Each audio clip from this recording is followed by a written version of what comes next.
Media Islamnet dan radio kesayangan Anda ini menghadirkan Voice of Islam. Ada di antara kita yang berpikir, kalau awalnya rezeki kita sedikit, nanti jadi berubah jadi banyak. Kalau awalnya jodoh kita itu yang itu, nanti jadi yang ini, siapa tahu yang lebih baik misalnya ya. Yaitu sebenarnya adalah satu ilmu yang kita tidak sanggup untuk memikirkannya. Yang penting adalah doa itu bagian dari kewajiban seorang hamba. Itu yang penting. Jadi kita harus selalu berdoa. Jadi Allah Subhanahu wa taala memerintahkan kita untuk selalu berdoa ya. Dan Allah berfirman ya, berdoalah kepadaku, niscaya kuperkenankan bagimu. Sesungguhnya orang-orang yang menyombongkan diri dari ibadah kepadaku akan masuk neraka jahanam dalam keadaan hina. Nah, jadi memang Allah mengatakan kepada kita, berdoa nanti pasti aku kabulkan. Jadi mintalah apa saja, mintalah yang sebanyak-banyaknya, yang sebaik-baiknya, insya Allah Allah akan mengabulkan. Itu janji Allah dalam Al-Quran ya. Voice of Islam.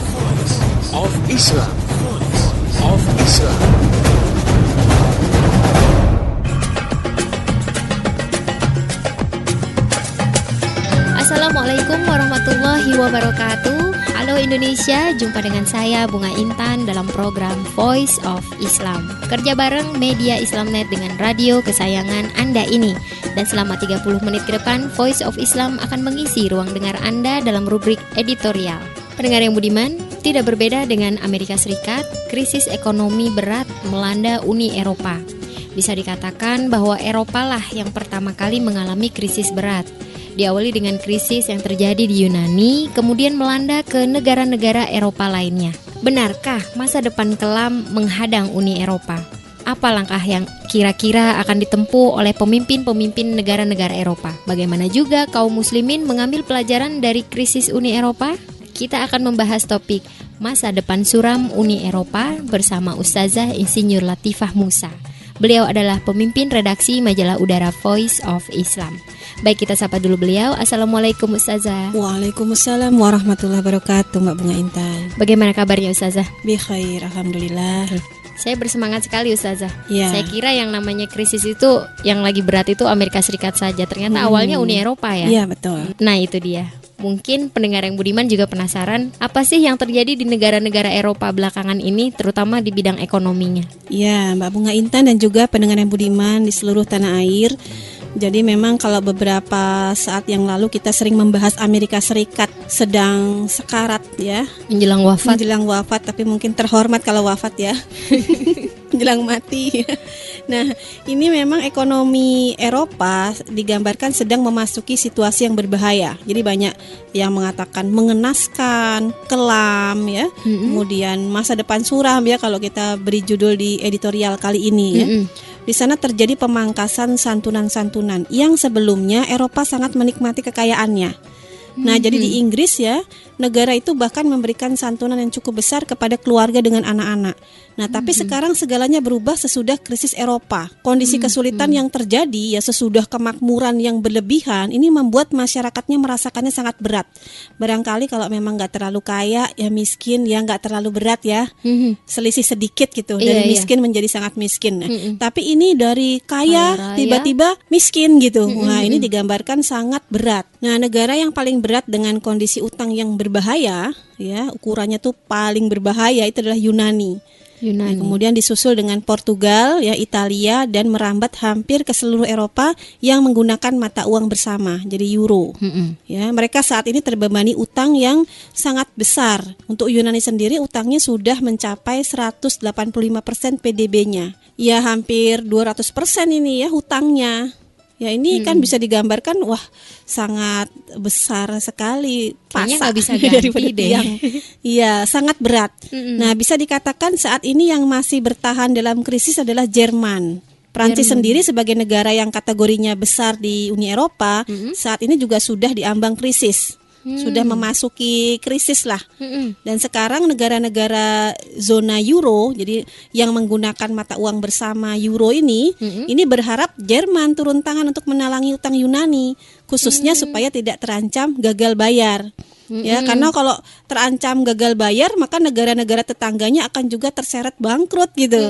Ya, karena mereka memiliki obligasi atau surat utang negara Yunani. Jadi ini sekarang harapannya ke Jerman gitu, yang masih bertahan. Minta ditalangin dulu. Iya, minta ditalangin dulu. Padahal itu kayaknya resep lama deh. Iya, dari dulu emang gitu kan. Iya, iya. Heeh. Nah, apakah berarti kekuatan Eropa kini tergantung pada sikap Jerman, Ustazah? Iya, bisa dikatakan begitu. Nah, tapi ternyata kondisi Jerman setengah hati untuk menolong negara-negara lain. Kenapa tuh? Ya, bisa dikatakan statement para petinggi Jerman sekarang, mulai dari Perdana Menterinya, ya kemudian Menteri Keuangannya, Gubernur Bank Sentralnya, itu sangat keras sekali terkait masalah krisis ini. Dan mereka menganggap yang terjadi adalah akibat ya kesalahan negara-negara itu sendiri. Kan Jerman adalah negara yang digambarkan suka menabung dan hemat. Sementara Jerman menganggap seperti Yunani ini negara yang sangat boros dan juga sembrono dan tambah ceroboh gitu. Sehingga kalau dibilang Jerman yang harus turun tangan, wah ini marah-marah semua ini petinggi-petinggi Jermannya. Ya, jadi seperti itu gambarannya sekarang. Begitu mereka merasa harus ke Jerman, orang-orang Jerman sendiri sudah pasang muka perang semua gitu menghadapi negara-negara ini. Gitu. Jadi sejauh ini kebijakan Jerman dalam mengatasi krisis di Eropa bagaimana, Ustazah? Nah, belum lama ini Jerman mengeluarkan statement agar negara-negara yang berhutang segera menjual aset mereka untuk membayar hutang. Ya, jadi mungkin yang dijual adalah pulaunya, ya, perusahaan negaranya, wilayah perairannya atau tambangnya. Jerman sepertinya tidak mau rugi menalangi negara-negara yang berhutang. Nah, kalau kita bisa melihat ini memang gambaran sifat agresornya negara Jerman ya. Mereka nggak mau menolong dengan cuma-cuma. Kalau perlu itu negaranya asetnya diambil atau dirampas oleh Jerman. Nah, tapi negara-negara yang cukup besar ya, seperti Prancis dan Inggris berusaha membujuk Jerman. Nah, Amerika itu juga sebenarnya berusaha mempengaruhi Jerman supaya mengatasi krisis di Uni Eropa ya. Tapi Menteri Keuangan Jerman itu membentak Menteri Keuangan Amerika Serikat. Jadi ini memang ajangnya lagi marah-marahan ya, bentak-bentakan ya. Jadi Menteri Keuangan Jerman membentak Menteri Keuangan Amerika Serikat, ini sampai ada fotonya gitu gambarnya ya, agar udahlah mengurusi krisis di negerinya yang lebih parah gitu katanya begitu, daripada mengurusi negara lain. Negaranya sendiri juga lagi kena krisis parah, nggak usah nasihatin orang gitu nih, menurut Menteri Keuangan Jerman. Nah, saat ini memang pertemuan negara-negara Amerika Serikat dan Uni Eropa yang sedang mengatasi krisis itu sering diwarnai kericuhan dan saling debat. Jadi bisa dibilang mereka sedang dalam situasi stres menghadapi situasi global. Itu gambarannya Mbak Bunga Intan. Padahal sebelum-sebelumnya cenderung kompak ya Amerika dengan Eropa ini ya. Sama-sama kapitalis. Iya betul. Giliran urusan perut masing-masing berantakan udah keluar deh nggak kompak ya. Iya. Sebenarnya kelemahan Uni Eropa ini apa sih Ustazah? Mereka kan negara-negara yang tadi kata Ustazah makmur gitu. Kok bisa sampai krisis ya? Ya, yang pasti itu gara-gara sistem perekonomian kapitalisme. Ya kenapa? Karena pertama sistem mereka tegak di atas asas ribawi. Jadi adanya perdagangan non-real mendominasi. Mereka banyak main di saham. Nah, pusat perdagangan saham itu kan sebenarnya juga Amerika Serikat. Nah, tetapi di situ juga Uni Eropa kan juga banyak juga di situ bermain gitu.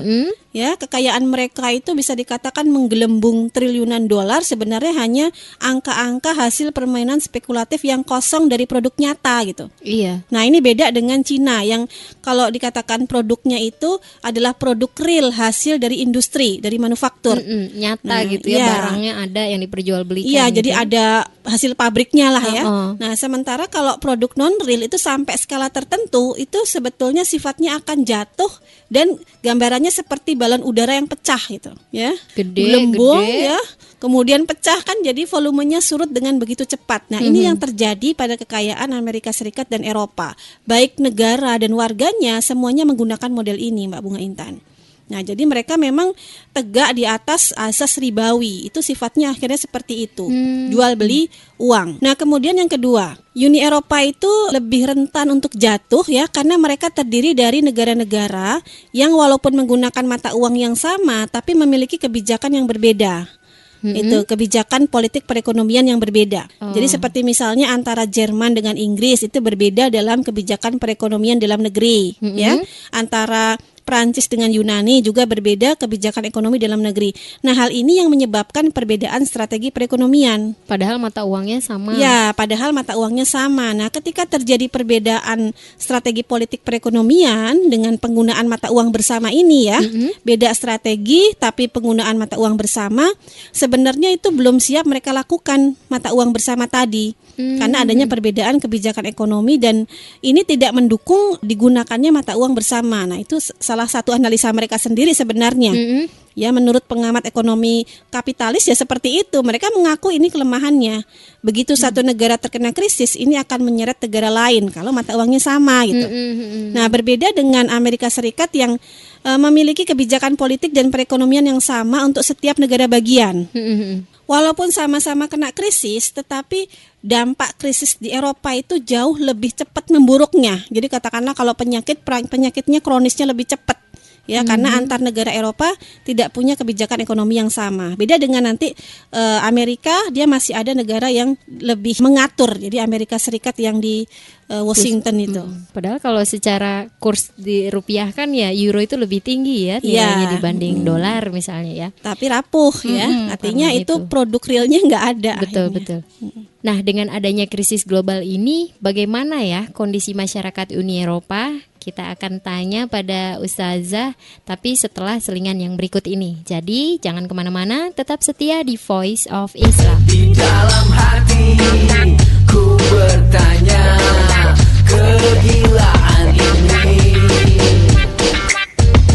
menusuk sanubari, menikam asa dan butakan nurani. Nafas degradasi peradaban zaman ketika para samiri semakin bebas berkeliaran, gentayangan dalam percaturan akidah sempalan, kombinasi majas liberal dan logika sompral, kaderisasi Abdullah bin Ubay bin Sabah bin Dajjal, cangkok modernitas dari kupasan sinetron berlabel dakwah abal-abal, kacung dolar yang coba ambil alih kapitalisme dan pembodohan serial sinetron dalam skenario para pembual. Lalu akhiri setiap chapter tauhid dengan kuburan meleduk, mayat penuh belatung lah, kecoa lah, cacing lah, penuh lintah lah, lalu bau busuk dan sampah. Sama persis seperti akidah para Kurawa yang caplok sengketa beras bulog dari blok konsumerisme, rapelan anggota dewan dan prestasi jeblok. Tidak beda dengan bisnis VCD porno, grosiran glodok, terkombinasi dalam dana ilegal, kemunafikan pemilu, elit-elit bolot, mencolok seronok, mengambil kesempatan dalam kesempitan lalu lempar retorika dengan tampang sok menawan, mengkonsumsi wacana demokrasi para legislatif dan air lendir kamar hotel sebagai relaksasi alternatif. Kacung Zionis yang coba berlagak hanif sambil backup prostitusi progresif, jadikan mafia kemungkaran yang makin atraktif.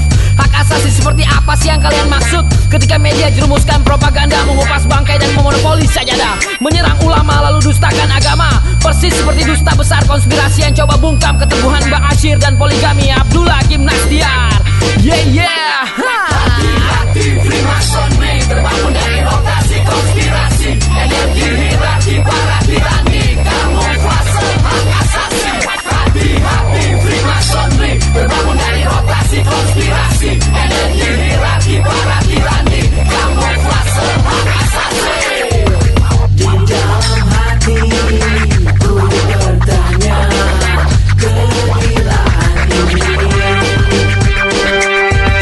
Skenario operasi pion konsumerisme klub Rotary, voting tentang prostitusi dan hak asasi atas nama kebenaran dari kacamata demokrasi undercover.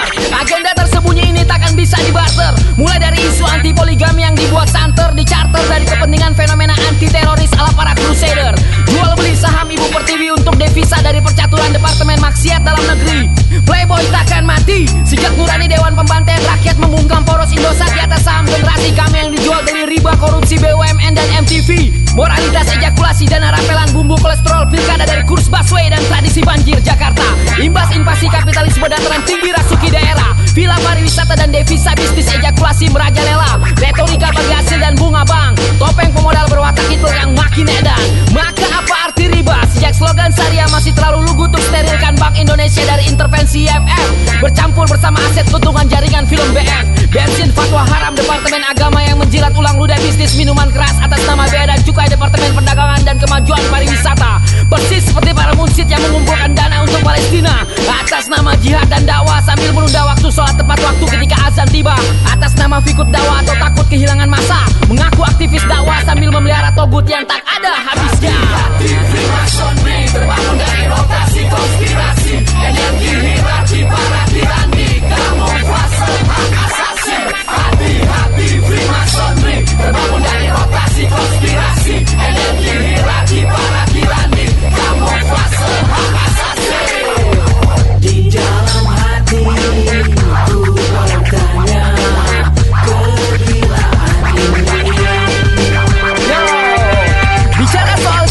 menghembuskan dakwah atas nama gerakan reformis. Perhatikan kelakar para aktivis, mulai prejudis, ironis, oportunis, pakai bendera Palestina di mana-mana. Bicara jihad fisabilillah tapi disuruh nikah, malah nawar ukti di batas waktu kuliah. Ahwat kau di order, emangnya mikrolet? Nggak usah ngomong jihad lah, jihad yang aduhai aja nggak berani. Gimana mau bicara jihad kayak di Palestina? Ya tapi akhirnya ada juga yang berani walimah. Tapi ya gitulah, ngaji pulang, habis walimah hilang. Realita mulai samakan Tuhan dengan uang. Kalau tidak dia bakal hengkang, ngambek kayak Gamal Abdul Nasser sama Hasan Albana ketika membangkang. Bacot Sifin merajalela lalu angkat bendera perang. Demokrasi, kegilaan merasio, dilema Habibur Rahman El Sirazi. Sejak Vijay Rianti mendominasi sinema ayat-ayat cinta. Berharap sajadah cinta mesra bertasbih dengan lusinan konsumerisme ibu kota yang tak kunjung beri harapan pada lusinan pemerkosaan akhwat di Abu Ghraib. Terlalu gaib untuk mampu terjemahkan aib. Begitulah demokrasi mendominasi hegemoni dengan budaya salib, menyalip rongsokan retorika yang makin kehilangan bait jati diri. Dari lawakan penghisap rokok kapitalis yang coba bicara revolusi, pelacur Marx dan Nietzsche dari prostitusi stadion Zionis tingkat tinggi. Level murtad yang makin kehilangan trombosit akidah Islami. Logika kronis, retorika statis, apatis, seidiot syahadat kita di turnamen sepak bola Piala Asia yang syarat doktrin kapitalis. Hati-hati Freemasonry terbangun dari rotasi konspirasi, energi hierarki para tirani, kamuflase hak asasi. Hati-hati Freemasonry terbangun dari rotasi konspirasi, energi hierarki para tirani, kamuflase hak asasi. Di dalam hati ku bertanya, kegilaan ini.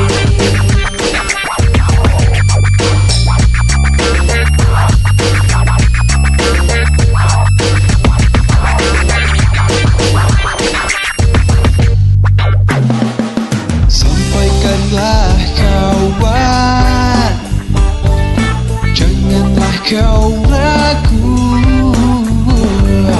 kebenaran yang kau tahu.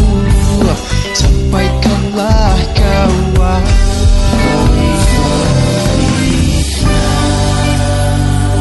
Masih di Voice of Islam, kerja bareng Media Islamnet dengan radio kesayangan Anda ini. Pendengar yang budiman, Anda masih bersama saya Bunga Intan dalam rubrik editorial yang kali ini mengangkat tema Masa Depan Suram Uni Eropa. Baik Ustazah, kita lanjutkan ya. Ya. Kondisi masyarakat Uni Eropa sendiri dengan adanya krisis global ini seperti apa yang mereka rasakan? Ya, Mbak Bunga Intan dan juga pendengar yang budiman di seluruh tanah air ya, khusus untuk masyarakat Uni Eropa. Yang pertama memang mereka dalam kondisi yang sulit kehidupannya. Santunan-santunan sudah dipotong ya, yang biasanya mereka makmur sekarang mendapatkan tekanan. Jadi memang kondisinya cukup berat ya. Sedangkan di daerah yang dikatakan sebagai pusat krisis yaitu Yunani itu memang sedang terjadi gelombang unjuk rasa besar-besaran. Jadi sekitar 10.000 polisi berpatroli di Tesalonika. Ya, pada kira-kira waktu itu hari Sabtu ya, ini puluhan ribu demonstran berbaris memprotes penghematan keras dan reformasi struktural yang diperkenalkan oleh pemerintah ya untuk mengatasi krisis utang yang mengkhawatirkan. Ya, nah ini yang dari masyarakat sendiri mereka nggak mungkin dengan kebijakan pemerintah melakukan penghematan besar-besaran, mereka merasa nggak sanggup gitu, merasa nggak bisa hidup. Nggak Ya. biasa soalnya. Ya, akhirnya banyak yang ya sudah tidak punya pekerjaan karena PHK, mau cari uang juga nggak ada, pengangguran, banyak yang akhirnya pergi ke luar negeri gitu. Cari Ada yang ke penghidupan Australia, lain. Oh, ya, ke Australia. ada juga yang ke negara-negara yang wilayah Eropa Timur. Pokoknya negara-negara yang mereka masih bisa kerja apa aja asalkan masih bisa cari uang. Ya, jadi di Yunani sendiri warga negaranya sudah tidak bisa berharap bisa bertahan hidup gitu. Akhirnya banyak yang keluar negeri, migrasi gitu.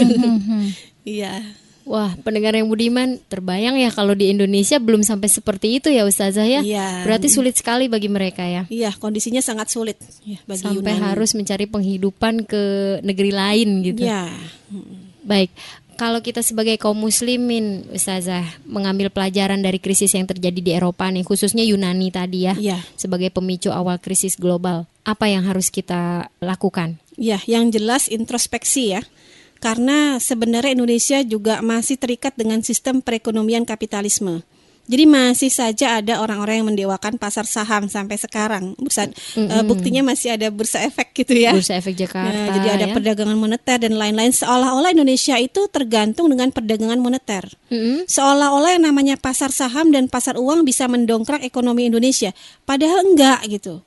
Memang sih baru sekitar 28% ya bisa jadi ya kondisi pasar saham ini. Tapi yang jelas itulah karena masih segitu Indonesia tidak terseret krisis gitu.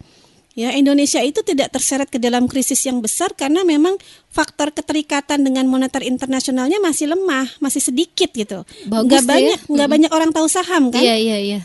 Jadi nggak banyak juga nanti yang tertular krisis, insya Allah. Katakanlah orang yang ngerti saham tuh juga orang Jakarta, orang daerah emang nggak ngerti beri saham tuh apa gitu. Iya. Ya, nah jadi bagi masyarakat sendiri memang tidak terlalu merasakan imbas krisis yang besar karena mereka tidak tergantung pada pasar saham tadi. Nah, kemudian orang Indonesia juga masih sangat sedikit tahu kondisi pasar uang ya, kemudian menginvestasikan uangnya dalam bentuk produk-produk derivatif keuangan itu malah nggak tahu bahasanya apa juga nggak ngerti gitu. Beda dengan Amerika Serikat dan Uni Eropa yang mungkin sejak usia sekolah anak-anak sudah beli saham. Iya, dan sudah biasa sepertinya di sana itu. Bahkan bisa jadi begitu ada anak ulang tahun dikasih hadiah saham gitu. Nah, itu udah biasa sehingga mereka sudah terbiasa punya simpanan uang dalam bentuk saham. Nah, ketika semua itu tidak berharga, ibaratnya saham itu hanya sekedar kertas-kertas yang taruh aja di jalan gak ada yang ngambil gitu. Nah, seperti itu. Nah, ini sebetulnya yang Indonesia harus introspeksi. Jadi jangan sampai sesuatu yang menyebabkan kehancuran ekonomi di Uni Eropa justru dikenalkan di Indonesia. Seperti ya di bursa efek tadi ya. Kemudian yang kedua, ini belajar dari Yunani ya, karena Yunani itu adalah negeri yang bisa dibilang negeri yang kalau dikatakan sejarahnya itu kan ada kota-kota Akropolis ya, kota-kota bersejarah besar ya. Ada peradabannya lah. Peradabannya itu ya tempat pariwisata lah ya. Dan kemudian secara khusus Yunani ini negeri yang punya banyak pulau. Jadi ada sekitar 700-an pulau di Yunani. Jadi ya. dia negara kepulauan ya, Ya, kayak Indonesia. tapi sudah sejak puluhan tahun yang lalu yang namanya pulau-pulau di Yunani itu, pulau-pulau kecil itu banyak dibeli oleh orang asing, khususnya Jerman. Warga Jerman tuh banyak beli pulau di Yunani. Nah, jadi Yunani itu ternyata asetnya banyak dimiliki asing, banyak investasi asing di Yunani. Ya, jadi negara tidak terlalu punya banyak peran di Yunani ini. Jadi kalau mau menjual aset yang mana ya? Pulau-pulau di Yunani banyak dimiliki orang asing, khususnya orang Jerman. Jadi Jerman itu terus terang mungkin sebel juga mau menolong Yunani, kondisinya dia sudah tahu tidak ada aset lagi. Jadi kalau nolong pun rugi gitu. Akhirnya jual aja aset Yunani. Akhirnya kan jual negaranya semua. Bisa jadi nanti dijajah oleh Jerman. Nah, kemudian yang ketiga, di Yunani itu banyak terjadi korupsi dan suap sehingga ekonominya biaya tinggi. Nah, ini kita juga tahu bagaimana kondisi Indonesia ya tentang korupsi dan suap, sudah bukan rahasia umum ya. Nah, kemudian yang keempat, konon pemerintahan di Yunani ini terkenal boros. Ya, kita bisa bandingkan juga bahwa pengeluaran pemerintah Indonesia untuk urusan administrasinya juga sangat boros gitu ya. Fasilitasnya terlalu berlebihan. Agak gaya-gaya Yunani gitu. Ya. Mungkin kita masih ingat kasus gedung mewah DPR, laptop mahal, mobil mewah, pesawat kepresidenan dan lain-lain ya. Yang bagi negara maju saja hal ini tidak terjadi. Kalau Jerman orangnya hemat, nggak akan dia seperti itu. Jadi dia juga melihat Yunani ini boros dalam anggaran pemerintahannya. Ya, dan barangkali juga kalau kita melihat bagaimana kasus penyelenggaraan SEA Games itu kan memakan biaya yang begitu besar. Yang wah itu untuk membangun-bangun yang seperti itu sangat kontras dengan rakyat yang banyak yang sudah mulai makan biji asem gitu ya. Nah, ini yang juga harus menjadi bahan pelajaran bagi kaum muslimin di Indonesia. Nah, jadi intinya Indonesia harus belajar banyak dari krisis yang menimpa negara lain. Kalau perilakunya masih sama, yaitu perekonomiannya berbasis riba, anggaran negaranya boros, pulau-pulaunya dibeli orang gitu ya. Kalau mungkin di Indonesia bukan dibeli ya, tapi disewakan selama minimal 30 tahun ya, sama Masya aja Allah. juga ya. Kayak dibeli ya. Nah, ini hati-hati ya, bisa-bisa sebentar lagi Indonesia juga terseret krisis. Nah, sebagai negara Muslim, solusi satu-satunya adalah memang gunakan sistem perekonomian Islam yang bebas riba, jelas ya, produktif dan juga menyejahterakan rakyat. Kemudian tegakkan sistem Islam karena memang tidak mungkin ada masalah ekonomi bisa selesai tanpa kebijakan politik yang benar. Jadi kalau sistem perekonomian Islam nggak mungkin politiknya kapitalis, nggak mungkin. Iya. Atau demokrasi. Sistem perekonomian Islam jelas memang harus dibangun di atas asas Islam dan itu memang harus didukung oleh sistem politik yang Islami juga. Itu Jadi Mbak Bunga Intan. Jadi komprehensif, saling menguatkan. Betul, Nggak mungkin ya. Sebab kalau separuh-separuh separuh-separuh yang satu merah satu putih, wah jadi apa warnanya nggak Nggak jelas, jelas. malah semakin terjadi kerusakan gitu. Baik, pendengar yang budiman, bagaimana nih? Kok saya seperti ini, nadanya seperti memprovokasi ya. Kondisinya kita tidak mau seperti Amerika dan Uni Eropa. Jadi kita dorong juga lah ekonomi Islam, pemerintahan Islam sehingga hidup sejahtera dalam naungan Islam. Amin. Baik, semangat. Untuk pendengar yang ingin bertanya, memberikan kritik atau saran atau masukan, Anda bisa kirim surat ke radio kesayangan Anda ini atau kirim SMS ke nomor 0856 9492 4411 atau bisa juga melalui email ke mediaislamnet@yahoo.com. Untuk informasi lebih jauh tentang Voice of Islam, radio-radio di seluruh Indonesia yang menyiarkannya, topik-topik yang akan dibahas, juga info-info lainnya, silakan klik di www.mediaislamnet.com. Saya Bunga Intan dan seluruh kerabat kerja yang bertugas mengucapkan terima kasih kepada Ustazah Insinyur Latifah Musa atas bahasannya kali ini. Terima kasih Ustazah. Sama-sama, jazakillah Mbak Bunga Intan. Wa iyaki. Terima kasih juga buat pendengar yang telah setia mengikuti acara ini. Pesan saya, sampaikan apa yang Anda peroleh dari acara ini kepada yang lain agar rahmat Islam bisa segera tersebar luas termasuk di kota Anda yang tercinta ini. Mari menimbang masalah dengan syariah. Assalamualaikum warahmatullahi wabarakatuh. Baru saja Anda dengarkan Voice of Islam. Voice of Islam.